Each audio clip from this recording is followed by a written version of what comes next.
നമസ്കാരം. മലയാളി വാർത്തയിലേക്ക് സ്വാഗതം. കാട്ടാക്കട ഗായത്രി കൊലക്കേസ്. ഈ കേസിൽ ഇപ്പോൾ ഏറ്റവും പുതിയ അപ്ഡേഷൻ വന്നിട്ടുണ്ട്. പ്രതിയായ പ്രവീൺ കുറ്റക്കാരനാണെന്ന് കോടതി കണ്ടെത്തിയിരിക്കുകയാണ്. തിരുവനന്തപുരം അഡീഷണൽ സെഷൻസ് കോടതിയുടേതാണ് വിധി. കാമുകിയായ ഗായത്രിയെ ഒഴിവാക്കാനായിരുന്നു അതിക്രൂരമായ കൊലപാതകം നടന്നത്, അല്ലേ? അപ്പൊ എന്തായിരുന്നു ശരിക്കും ഈ കാട്ടാക്കട ഗായത്രി കൊലക്കേസ്? അതിന്റെ ഒരു നാൾ വഴികൾ എന്തൊക്കെയാണ്? ഈ ഒരു സംഭവം നടക്കുന്നത് 2022 അത്തരത്തിൽ 2021 ജുവലറിയിൽ ഒരുമിച്ച് ജോലി ചെയ്യവേ പട്ടത്തുള്ള ഒരു ഹോസ്റ്റലായിരുന്നു ഇത്തരത്തിൽ ഗായത്രി താമസിച്ചിരുന്നത്. അപ്പോൾ ഇതേ ജുവലറിയിലെ ഡ്രൈവറായിട്ടാണ് ഈ പ്രവീൺ ജോലി ചെയ്യുന്നത്. അപ്പോൾ എല്ലാ ദിവസവും വൈകുന്നേരം ഇത്തരത്തിൽ ഗായത്രിയെ ഹോസ്റ്റലിൽ എത്തിച്ചിരുന്നത് ഇയാളായിരുന്നു. ഈ യാത്രക്കിടെ ഇരുവരും തമ്മിൽ അടുപ്പത്തിലാവുന്നു. ആ സമയത്ത് ഈ ലോക്ക്ഡൗൺ കാലത്ത് ഇവരുടെ ഒരു അടുപ്പം കൂടുന്നു. അപ്പോൾ താൻ ആദ്യ ഭാര്യയുമായിട്ട് പിണങ്ങി കഴിയുകയാണ്. ഉടൻ തന്നെ ബന്ധമൊക്കെ വേർപെടുത്തുമെന്നുള്ള രീതിക്ക് ഈ പ്രവീൺ ഗായത്രിയെ കൺവിൻസ് ചെയ്യുകയാണ്. തുടർന്ന് ഏകദേശം ഈ പറയുന്നത് പോലെ തന്നെ ഈ ഒരു കൊലപാതകം നടക്കുന്നതിന് മുൻപായി തിരുവനന്തപുരത്തെ ഒരു പള്ളിയിൽ വെച്ച് ഈ പ്രവീൺ ഇത്തരത്തിൽ ഗായത്രി വിവാഹം ചെയ്യുകയും ചെയ്തു. അപ്പോൾ ഇക്കാര്യം ഈ വിവാഹശേഷം ഇരുവരും മറച്ചു വെക്കുകയായിരുന്നു.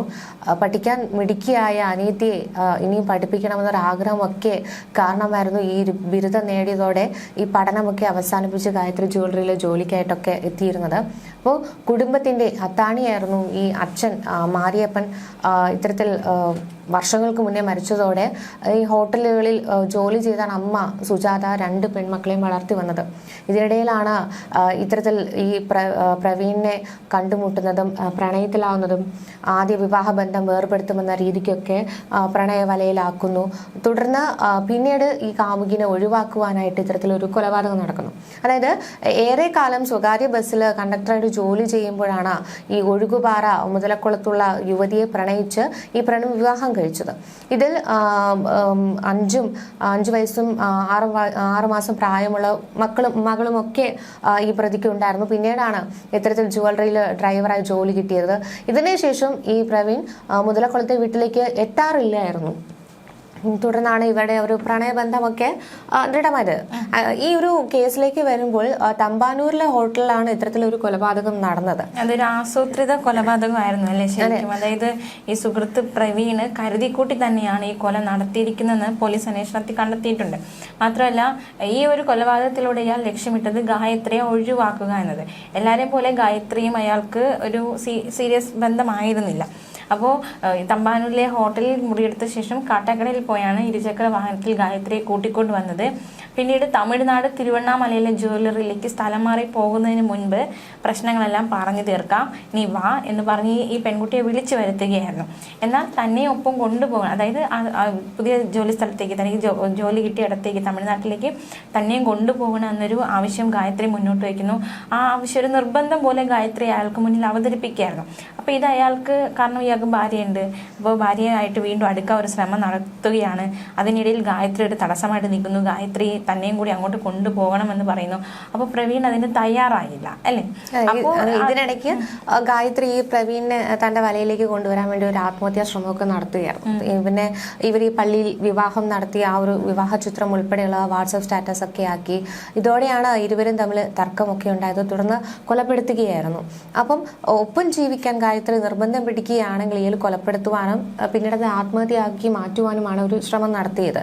അപ്പോൾ ഈ കൊലപ്പെടുത്തിയ ശേഷം മരണം ആത്മഹത്യയാക്കാനുള്ള തന്ത്രങ്ങളാണ്. അതായത് വളരെ നാളുകൊണ്ട് തന്നെ ഇത്തരത്തിലൊരു പദ്ധതി ഇയാൾ തയ്യാറാക്കി എന്നുള്ളതാണ്. അപ്പോൾ ഇത്തരത്തിൽ ആ സംഭവ ദിവസം 5:30 ഹോട്ടൽ മുറി പൂട്ടിപ്പോയ പ്രവീണ് ഗായത്രിയുടെ ഫോണും കയ്യിലെടുത്തിരുന്നു. തുടർന്ന് ഈ ഗായത്രിയുടെ ഫോണിൽ നിന്ന് തന്നെ അവരവരുടെ ഫേസ്ബുക്കിൽ നിന്ന് കയറി, അതായത് വാട്സപ്പ് സ്റ്റാറ്റസ് ഒക്കെ പങ്കുവെച്ച് ഫോട്ടോകൾ രാത്രിയോടെയാണ് ഇത്തരത്തിൽ ലവ് യു എന്ന തലക്കെട്ടോടെ ഈ പ്രവീൺ ഫേസ്ബുക്കിൽ പങ്കുവച്ചത്. ശരിക്കും പറഞ്ഞു കഴിഞ്ഞാൽ അത് ഈ ഒരു കേസിനെ തെറ്റിദ്ധരിപ്പിക്കാൻ വേണ്ടിയാണ്. അതായത് ഇരുവരും തമ്മിൽ പിണങ്ങി, അത് കാരണം താൻ സൂയിസൈഡ് ചെയ്യുകയാണ് എന്ന്, അതായത് ഗായത്രി സൂയിസൈഡ് ചെയ്യുകയാണ് എന്ന് വരുത്തി തീർക്കാൻ വേണ്ടിയിട്ട് ഈ പറയുന്ന ഗായത്രിയുടെ ഫേസ്ബുക്കിൽ കയറുന്നു, വാട്സപ്പിൽ കയറുന്നു. എന്നിട്ട് ഈ ചിത്രങ്ങളൊക്കെ സ്റ്റാറ്റസ് ചെയ്തിട്ട് ലവ് യു എന്ന് തലക്കെട്ടോടുകൂടി ഇത്തരത്തിൽ കുറിപ്പ് പങ്കുവെക്കുകയായിരുന്നു. അപ്പോൾ സ്വാഭാവികമായിട്ടും പുറമേ നിന്ന് കാണുന്നവർ അവരെ ഒരു വേർപിരിഞ്ഞത് കൊണ്ട് സൂയിസൈഡ് ചെയ്യുന്നു എന്ന് ഒരു ചിന്ത അതിനകത്ത് വരുത്താനായിരുന്നു ആൾ ശ്രമിച്ചത്. അപ്പോൾ താനുമായിട്ട് പിണങ്ങി ഗായത്രി ആത്മഹത്യ ചെയ്തുവെന്ന് വരുത്തുവാൻ ഇയാൾ ശ്രമിക്കുകയായിരുന്നു. ഈ പ്രവീണിന്റെ ഭാര്യയും തമ്പാനൂർ പോലീസ് വിളിച്ചു വരുത്തി ചോദ്യമൊക്കെ ചെയ്യുന്ന ഒരു സാഹചര്യമൊക്കെ ഉണ്ടായിരുന്നു. അപ്പോൾ അതായത് ഈ ഒരു കൊലപാതകത്തിന് ശേഷവും യാതൊരുവിധ കുലുക്കവും ഈ പ്രതിക്ക് ഉണ്ടായിരുന്നില്ല. കാരണം രക്ഷപ്പെടാനുള്ള തന്ത്രങ്ങളൊക്കെ അയാൾ നേരത്തെ മുതൽക്ക് തന്നെ തയ്യാറാക്കുന്ന ഒരു സ്ഥിതിയായിരുന്നു. അപ്പോൾ ഈ ഒരു സംഭവം നടക്കുമ്പോൾ ഈ ബന്ധുക്കളൊക്കെ ഗായത്രിയുടെ ഫോണിൽ വിളിച്ചപ്പോഴൊക്കെ സംസാരിച്ചിരുന്നതും ഇയാളാണ്. തുടർന്ന് ഈ ബന്ധുക്കളെ ഇയാൾ ഭീഷണിപ്പെടുത്തുകയും ചെയ്തു. അപ്പോൾ ഈ ശനിയാഴ്ച രാത്രിയോടെ ഈ ഗായത്രിയുടെ ബന്ധുക്കൾ വിളിച്ചപ്പോൾ ഗായത്രിയെ കല്യാണം കഴിച്ച ആളാണെന്നും ഫോൺ കൊടുക്കാനാകില്ല എന്നും ഒക്കെയാണ് ഇയാൾ ഭീഷണിപ്പെടുത്തിയിരുന്നത്. തുടർന്നാണ് ഇവര് ഒരുമിച്ച് ജോലി ചെയ്ത ആളാണെന്നും കൊല്ലത്താണ് വീടെന്നും ഒക്കെ ഈ പ്രവീണ് അങ്ങോട്ടേക്ക് പറയുന്നത്. ഈ ഗായത്രിയുടെ കൊലപാതകത്തിന് ശേഷം മൊബൈൽ ഫോൺ എങ്ങനെ ഈ കേസ് ചുരുളഴിഞ്ഞു? അല്ലെങ്കിൽ ഇയാളുടെ ശ്രമം ഇതൊരു കൊന്നിട്ട് ആത്മഹത്യയാക്കുക എന്നതായിരുന്നു ഇയാളുടെ ശ്രമം. എവിടെയാണ് ഇയാൾക്ക് പാളിച്ച പറ്റിയത്? അതൊരു ചോദ്യം തന്നെയാണ്. അപ്പോൾ ഈ ഗായത്രിയുടെ കൊലപാതകത്തിന് ശേഷം മൊബൈൽ ഫോണിലേക്ക് സഹോദരി ജയശ്രീയുടെ ഒരു കോൾ വന്നു. അപ്പോൾ ഗായത്രി തൻ്റെ ഒപ്പമുണ്ടെന്നും ഇനി ആരും അവളെ അന്വേഷിക്കരുതെന്നും പറഞ്ഞ് സഹോദരിയെ പ്രവീൺ ഭീഷണിപ്പെടുത്തി. തുടർന്നാണ് അപ്പോൾ അവർക്ക് ഓട്ടോമാറ്റിക്കായിട്ട് സംശയം തോന്നിയത്, എന്താ ഇങ്ങനെ ഒരു ഭീഷണി വരുന്നത്. അപ്പോൾ ഈ ഗായത്രിയുടെ വീട്ടുകാർ കാട്ടാക്കട പോലീസിൽ പരാതി നൽകി പ്രവീണിനെതിരെ. കൊലപാതകത്തിന് ശേഷം ബസ്സിൽ പരവൂരിലേക്കും പ്രവീൺ പോയി. അപ്പോൾ രാത്രി 12:30 ഹോട്ടലിൽ വിളിച്ച് ഗായത്രി മരിച്ചു കിടക്കുന്ന കാര്യം അറിയിച്ചത്. അപ്പോൾ ഇത് നിയമോപദേശം തേടിയ ശേഷമായിരുന്നു ഈ ഒരു വിവരം അറിയിച്ചത്. മാത്രമല്ല രക്ഷപ്പെടാനാവില്ലെന്ന് മനസ്സിലായതോടെ അഭിഭാഷകന്റെ നിർദ്ദേശപ്രകാരം കീഴടങ്ങുക എന്ന തീരുമാനത്തിലേക്ക് എത്തുകയായിരുന്നു. അപ്പോൾ ആ ഒരു ആത്മഹത്യാ ശ്രമമാക്കി രക്ഷപ്പെടാനുള്ള ശ്രമമൊക്കെ എവിടെയോ വെച്ച് തകർന്നു പോയി. അത് അയാൾക്ക് തന്നെ വിനയായി മാറുകയായിരുന്നു പിന്നീട് ചെയ്തത്. ഇതിനിടയിൽ ഇയാൾ പിടിയിലാവുന്നു. മാത്രമല്ല ഇയാളുടെ ഒരു ചതിയിൽ ഗായത്രി കുടുങ്ങിയെന്ന് പിന്നീട് അന്വേഷണ സംഘം കണ്ടെത്തുന്നു. അതായത് ഈ മൊബൈൽ ഫോണിൽ വിളിച്ചപ്പോൾ എടുത്തത് ഈ പ്രവീണാണ്. 3 തവണ വിളിച്ചിട്ടും മകളോട് ഫോൺ കൊടുക്കാൻ പറഞ്ഞപ്പോൾ ഇയാള് കൈമാറിയില്ല.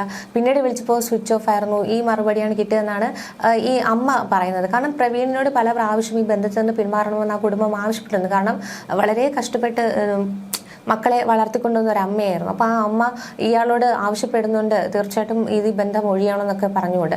അപ്പോഴെല്ലാം തൻ്റെ മുൻ വിവാഹ ബന്ധം വേർപെടുത്തിയതാണെന്നാണ് ഇയാൾ പറഞ്ഞിരുന്നത്. പെട്ടെന്ന് തന്നെ ഗായത്രീനെ വിവാഹം കഴിക്കുമെന്നും ഒക്കെ ഇയാൾ പറഞ്ഞിരുന്നു എന്നാണ് ആ അമ്മ അന്ന് നെഞ്ചു നീറിക്കൊണ്ട് പറഞ്ഞത്. അപ്പോൾ പ്രവീൺ വൻ ചതിയാണ് ഈ ഗായത്രിയോടും കുടുംബത്തോടും കാട്ടിയെന്നുള്ളത് നമുക്ക് കൃത്യമായി തന്നെ മനസ്സിലാക്കാം. കാരണം വിവാഹ ബന്ധം പിരിഞ്ഞു വന്ന് ഈ ഗായത്രിയും കുടുംബത്തെയും വിശ്വസിപ്പിച്ചാണ് ഇയാൾ ബന്ധം തുടർന്നതെന്ന്. കൂടാതെ ആ സമയത്തൊക്കെ ഭാര്യയുമായിട്ട് തന്നെ ഇയാൾക്ക് യാതൊരു പിണക്കവും ഉണ്ടായിരുന്നില്ല. കൂടാതെ ഈ പ്രവീണിൽ നിന്ന് തന്നെ ഭാര്യ ഗർഭിണിയായി. അപ്പോൾ ഈ വിവരം അറിഞ്ഞതോടെയാണ് ഇത്തരത്തിൽ പ്രവീണുമായിട്ട് ഇടപെടുന്നതിൽ നിന്നും ഗായത്രി വീട്ടുകാരൊക്കെ കർശനമായിട്ട് വിലക്കിയത്. അപ്പോൾ ജുവലറിയിലെ ജോലി ഗായത്രി മതിയാക്കുകയും ചെയ്തിരുന്നു. പിന്നീടാണ് ഈ വീരണകാവിലെ അരുവിക്കുഴിയിൽ ഒരു ജിംനേഷ്യത്തിൽ ട്രെയിനറായിട്ട് ജോലി ചെയ്തു വന്നത്. പക്ഷെ പ്രവീൺ വീണ്ടും ചതി ഒരുക്കി ഗായത്രിക്കായിട്ട് കാത്തിരിക്കുകയായിരുന്നു. കാരണം പലതും പറഞ്ഞ് മയക്കി വീണ്ടും ഇയാൾ ഗായത്രിയുമായിട്ട് അടുത്തു. പിന്നെ അതായത് ഈ ഒരു കൊലപാതകം നടക്കുന്നതിന് മുൻപായിട്ട് തന്നെ ഇത്തരത്തിൽ സർട്ടിഫിക്കറ്റ് അറ്റസ്റ്റ് ചെയ്യാണെന്ന് പറഞ്ഞുകൊണ്ടാണ് ഇത്തരത്തിൽ ഗായത്രി വീട്ടിൽ നിന്ന് ഇയാൾ ഇറക്കിക്കൊണ്ടുപോയത്. വളരെ നേരം കഴിഞ്ഞിട്ടും ഈ ഗായത്രി കാണാതായതോടെയാണ് ഇത്തരത്തിൽ മൊബൈലിലേക്ക് ഈ അമ്മ ഫോൺ വിളിക്കുന്നു. പക്ഷേ ഇത്തരത്തിൽ ഫോൺ എടുക്കുന്നില്ല. തുടർന്ന് രാത്രിയോടെ ഇവർ വിവാഹിതരായിട്ടുള്ള ചിത്രമൊക്കെ സോഷ്യൽ മീഡിയയിലൊക്കെ പ്രത്യക്ഷപ്പെടുന്നു. പിന്നീട് ഇവർ ഫോൺ വിളിക്കുന്നു. ഫോൺ വിളിച്ചപ്പോഴേക്കും ഫോൺ എടുത്ത് താൻ പ്രവീണാണെന്നും ഗായത്രി തനിക്ക് ഒപ്പമുണ്ടെന്നും ഒക്കെ അറിയിച്ച് ഭീഷണിയുടെ സ്വരത്തിൽ തന്നെ ഈ അമ്മയോടും സഹോദരനും ഒക്കെ ഇയാളൊരു സംസാരിക്കുന്ന ഒരു ഇതായിരുന്നു. അതായത് അയാൾ അവിടെ ആ ഒരു കൊലപാതകത്തെ തന്നെ ട്വിസ്റ്റ് ചെയ്യാനുള്ള ഒരു ശ്രമമായിരുന്നു നടത്തിയത്. കാരണം ആ കുടുംബത്തെ ഓരോ കാര്യങ്ങൾ പറഞ്ഞുകൊണ്ട് തന്നെ, അതായത് ഒരു ആൺതുണയില്ലാത്ത ഒരു കുടുംബം, ആ കുടുംബത്തിൽ പല വാഗ്ദാനങ്ങൾ നൽകിക്കൊണ്ട് അല്ലെങ്കിൽ നല്ലൊരു ജീവിതം കൊടുക്കാമെന്ന് പറയുന്നു. താൻ ഓൾറെഡി ഒരു വിവാഹബന്ധം വേർപെടുത്തിയതാണെന്ന് പറഞ്ഞുകൊണ്ട് ഇത്തരത്തിലൊരു പെൺകുട്ടിയെ ചതിക്കുഴിയിൽ വീഴ്ത്തുന്നു, പള്ളിയിൽ വെച്ച് കല്യാണം കഴിക്കുന്നു. പക്ഷെ ആ സമയത്തും ആദ്യ ഭാര്യയുമായിട്ടുള്ള ബന്ധം തുടരുന്നു, ഗർഭിണിയാകുന്നു. വളരെ ക്രൂരമായ ഒരു ഇടപെടൽ തന്നെയാണ് ആ കുടുംബത്തിൽ ഈ പ്രവീൺ ചെയ്തിട്ടുള്ളതെന്നാണ്. എന്നിട്ടും ആ പെൺകുട്ടിയെ അതിക്രൂരമായി തന്നെ കൊലപ്പെടുത്തിയതിനു ശേഷം ആ പെൺകുട്ടിയെ സൂയിസൈഡ് ചെയ്തു എന്ന് വരുത്തി തീർക്കുവാനായിട്ട് ശ്രമിക്കുന്നു. വളരെ ഹീനമായൊരു പ്രവൃത്തി തന്നെയാണ് ആ പ്രതി നടത്തിയിട്ടുള്ളത്. അപ്പോൾ ഈ അമ്മ ഒരു അച്ഛനില്ലാതെ വളർത്തിയതാണ് അല്ലേ. അപ്പോൾ എൻ്റെ മകൾക്ക് എന്തോ അപകടം പറ്റി, മകളെ കണ്ടെത്തണം എന്നാവശ്യപ്പെട്ട് സുജാതയും അതുപോലെ തന്നെ ജയശ്രീയും പോലീസിനെ സമീപിക്കുകയായിരുന്നു. മാത്രമല്ല പരാതി വാങ്ങിയ ശേഷം നോക്കാമെന്ന ഉഴപ്പൻ മറുപടി ഈ പോലീസിന്റെ ഭാഗത്തുനിന്ന് ഉണ്ടായി എന്നൊരു ആരോപണമൊക്കെ ഈ കുടുംബത്തിന്റെ ഭാഗത്തുനിന്ന് ഉണ്ടായിട്ടുണ്ട്. അപ്പോൾ ഇവർ പിന്നെ ഞായറാഴ്ച രാവിലെയോടെ ആണ് ഈ മരിച്ച നിലയിൽ തിരുവനന്തപുരത്തെ ഹോട്ടലിൽ ഗായത്രിയെ കണ്ടെത്തുന്നത്. അപ്പോൾ ഈ വീഴ്ച ഉണ്ടായിട്ടില്ല എന്നാണ് പോലീസ് വാദിക്കുന്നത്. അത് മാത്രമല്ല, മൊഴിയെടുത്ത്, അതായത് സ്ത്രീകളിൽ നിന്നും പരാതി എഴുതി വാങ്ങി മൊഴിയെടുത്ത് FIR തയ്യാറാക്കി കേസ് രജിസ്റ്റർ ചെയ്ത് അന്വേഷണം നടത്തുമായിരുന്നു എന്നാണ് കാട്ടാക്കട ഇൻസ്പെക്ടർ കിരൺ അന്ന് പ്രതികരിച്ചത്. പക്ഷെ വീഴ്ച പറ്റിയ ഒരു ഉഴപ്പ മറുപടി കിട്ടിയ എന്നൊരു ആരോപണം കുടുംബത്തിന്റെ ഭാഗത്തുനിന്ന് ഉണ്ടായിട്ടുണ്ട്. അപ്പോൾ ഈ ഒരു കേസുമായി ബന്ധപ്പെട്ട് നമുക്ക് പറയാം, നമ്മുടെ സമൂഹത്തിൽ ഇങ്ങനത്തെ ഒരുപാട് സംഭവങ്ങൾ നടക്കുന്നുണ്ട്. അതായത് ഇപ്പോൾ ഈ പ്രവീണിനെ സംബന്ധിച്ച് അയാൾ ഭാര്യയായിട്ട് പിരിഞ്ഞു നിൽക്കുകയായിരുന്നു. അപ്പോൾ അയാൾക്ക് അവിടെ ഒരു പെൺകുട്ടിയെ വേണം. അപ്പോൾ ഈ ഗായത്രിക്ക് ഒരുപാട് വാഗ്ദാനങ്ങൾ ഇയാൾ നൽകുന്നു, ഒരുപാട് സ്വപ്നങ്ങൾ. അതായത് പ്രത്യേകിച്ച് എടുത്തു പറയുന്ന ഒരു കാര്യമാണ്, അനിയത്തിക്ക് വേണ്ടിയിട്ടാണ് ജോലിക്ക് വേണ്ടി ഗായത്രി ഇറങ്ങിയത്. അനിയത്തി ഒരു നിലയിൽ എത്തിക്കുക എന്ന ഉദ്ദേശത്തോടെയായിരുന്നു ഗായത്രി ജോലിക്ക് വേണ്ടി ഇറങ്ങിയത്. അപ്പോൾ അവിടെ വെച്ച്, ജോലി സ്ഥലത്ത് വെച്ച് ഗായത്രി ഇത്രയും വശീകരിച്ച്, അല്ലെങ്കിൽ രണ്ടുപേരും ആ കാര്യത്തിൽ രണ്ടുപേരും ഒക്കെ, ഒരാൾ വശീകരിക്കും അല്ലെങ്കിൽ ഒരാൾ പഞ്ചരവാക്ക് പറയുമ്പോൾ ഗായത്രിയും വീണു. പക്ഷേ കൊല്ലേണ്ട ആവശ്യം ഉണ്ടായിരുന്നു എന്നൊരു ചോദ്യം. എന്തിനു കൊല പറഞ്ഞു ഒഴിവാക്കി? ഗായത്രി അവിടെ നിർബന്ധം പിടിച്ചു തന്നെയും കൂടെ കൊണ്ടുപോകണം. പക്ഷെ ശരിക്കും പറഞ്ഞാൽ ഈ പ്രവീൺ ആ ഒരു പെൺകുട്ടിയെ മനഃപൂർവ്വം ഇതിലേക്ക് വലിച്ചിടുക, അയാൾക്ക് ആ പെൺകുട്ടിയെ യൂസ് ചെയ്യുക, അയാളുടെ ആവശ്യം കഴിയുമ്പോൾ തള്ളിക്കളയുക എന്നൊരു മൈൻഡ് മാത്രമേ ഉണ്ടായിരുന്നുള്ളൂ. പക്ഷെ ഗായത്രിയെ സംബന്ധിച്ച് ഗായത്രിയുടെ ഭർത്താവായിരുന്നു ഈ പ്രവീൺ എന്ന് പറയുന്നത്. അപ്പോൾ പ്രവീണിനൊപ്പം ജീവിക്കുക എന്നൊരു നിലയ്ക്കാണ് ഇത്തരത്തിൽ തമിഴ്നാട്ടിലേക്ക് പോകുമ്പോൾ തന്നെയും കൂടെ കൊണ്ടുപോകണമെന്നൊരു വാശി പിടിച്ചത്. പക്ഷേ കാരണം അത്രയും അവളെ സ്വാധീനിച്ചിരുന്നു, അവളെ അത്രയും വശപ്പെടുത്തിയിരുന്നു. പക്ഷെ അയാളുടെ ഉള്ളിൽ മറ്റു ചില ചിന്തകളായിരുന്നു ഉണ്ടായിരുന്നത്. അപ്പോൾ അയാളുടെ ഒരു നീരാളിപ്പിടുത്തത്തിൽ ആ പെൺകുട്ടി അകപ്പെട്ടു പോയി, അയാൾ അതിക്രൂരമായി കൊലപ്പെടുത്തി. അത് അല്ല, വീട്ടുകാരെ സംബന്ധിച്ച് അവരുടെ ഒരു അത്താണി കൂടിയാണ് അവർക്ക് നഷ്ടമായത്.